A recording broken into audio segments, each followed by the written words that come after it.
Here's a highlight from a recent episode of the Uptime Podcast, brought to you by WeatherGuard Lightning Tech. But with these getting bigger and bigger, I mean, over 800 feet tall now, and with offshore being such a rough environment potentially, I mean, do you see something, I guess it's like two-part question, do you see offshore versus onshore being vastly different in their needs here, and do you see the height really starting to play a new role in icing as we go forward?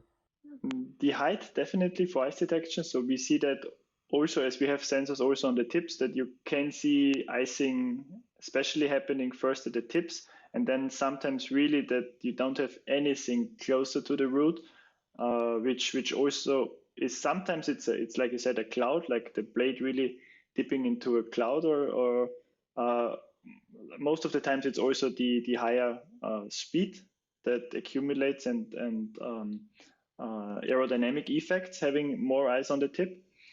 Offshore, in terms of ice detection, is, I think, a topic where safety is not of a big concern.